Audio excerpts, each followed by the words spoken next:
আজ আমার শ্বশুর বাড়িতে এই গরুটাকে দেখে সবাই খুব খুশি হবে। গরুটা তো পালিয়ে গেল, এখন কি হবে? চলো সুমাইয়া, আমরা কাজী অফিসে গিয়ে বিয়ে করে নেই। না, বাবা মায়ের মনে কষ্ট দিয়ে এভাবে বিয়ে করব না।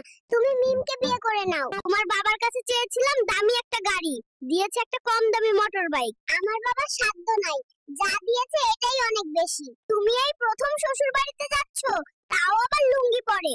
লোকে দেখলে কি বলবে? আমি গরিব কৃষকের ছেলে। তো সুমাইয়া, তোমার বাবাকে একটা বাইক, একটা আইফোন আর একটা সোনার চেইন দিতে বলো। তুমি কি যৌতুক চাইছো? কিন্তু কেন?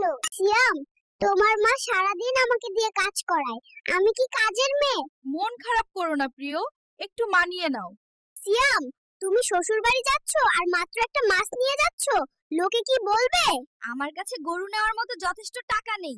অভাবের সংসার, এত অল্প বাজারে কি হয়? আমি তোমার সংসার করব না, চলে যাব বাবার বাড়ি। রাগ করো না জান, কাল তোমার জন্য বড় মাছ আনবো। জান, আমার অন্ধ চোখ ভালো হলে প্রথমে তোমাকে দেখতে চাই।